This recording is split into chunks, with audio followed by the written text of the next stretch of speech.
សួងធម្មការនិងសាសនានៅថ្ងៃទី8ខែសីហាបានចេញសេចក្តីថ្លែងការណ៍រួមមួយជាមួយគណៈសង្ឃនាយកនិងគណៈអភិបាលខេត្តកណ្ដាលដោយចាត់ទុកទង្វើរបស់បុគ្គលធានវុធីដែលបានតាំងខ្លួនជាព្រះសិហាមេត្រីថាជាកំហុសដែលកើតឡើងដោយមិនមានការពិចារណាគ្រប់គ្រាន់និងមិនបានយល់ច្បាស់អំពីច្បាប់រដ្ឋនិងធម៌វិន័យនៃព្រះពុទ្ធសាសនាសេចក្តីថ្លែងការណ៍រួមនេះបានចេញផ្សាយបន្ទាប់ពីបុគ្គលធានវុធីបានឆ្លើយសារភាពទទួលស្គាល់កំហុសមិនកិច្ចវេះនិងបានធ្វើកិច្ចសន្យាឈប់ប្រព្រឹត្តផ្ទុយពីអ្វីដែលជាការពិតនៅក្នុងច្បាប់រដ្ឋនិងព្រះពុទ្ធសាសនាតទៅទៀតហើយក្នុងករណីដែលបុគ្គលធានវុធីមិនគោរពតាមកិច្ចសន្យារបស់ខ្លួនដែលបានផ្តិតមេដៃទទួលស្គាល់កំហុសកាលពីថ្ងៃទី7ខែសីហានោះនឹងត្រូវទទួលទោសចំពោះមុខច្បាប់យ៉ាងណាក៏ដោយក្រសួងមិនបានបញ្ជាក់ទេថា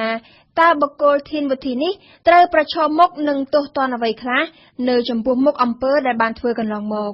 ព្រះដេចព្រះគុណបុត្របន្ទិញប្រធានបណ្ដាញព្រះសង្ឃឯករាជ្យដើម្បីយុត្តិធម៌សង្គមបានហៅបុគ្គលធានវុធីថាជាបុគ្គលពាលក្នុងសាសនា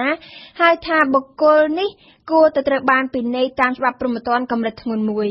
ប៉ុន្តែបើតាមលោកមេធាវីសុកសំអឿនប្រធានអង្គការច្បាប់ការពារសិទ្ធិកម្ពុជាទង្វើរបស់បុគ្គលធានវុធីប្រសិនបើត្រូវចោទពីបទឆបោកមែននោះគឺត្រូវទទួលទោសព្រហ្មទណ្ឌកម្រិតមជ្ឈិមតែប៉ុណ្ណោះលោកសុកសំអឿនពន្យល់ហើយពីសងលើអ្នកដែលគេត្រូវគេឆបោកហ្នឹងយល់ថាគាត់ត្រូវគេឆបោកឬអត់ហើយឆបោកបើសិនជាគាត់ខ្លាញ់បន្លំប្រើល្បិចណាអាហ្នឹងអាចជាការឆបោកបានឧទាហរណ៍គាត់អត់ចេះចឹងគាត់តែគាត់ធ្វើល្បិចឯណាក្រុមដេយ៉ាងអីចឹងទៅឧទាហរណ៍ចឹងណាដើម្បីបោកឆោតគេជឿលើគាត់អាហ្នឹងបានអាចឆបោកតែប្រសិនបើអ្នកជឿហ្នឹងគេ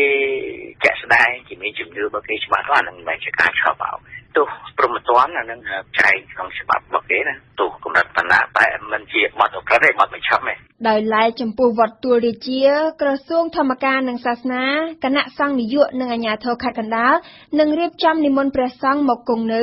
ព្រមទាំងបង្កើតគណៈកម្មការអាចារ្យវត្តសម្រាប់គ្រប់គ្រងឲ្យបានត្រឹមត្រូវតាមទំនៀមទម្លាប់ប្រពៃណីព្រះពុទ្ធសាសនានិងច្បាប់របស់រដ្ឋ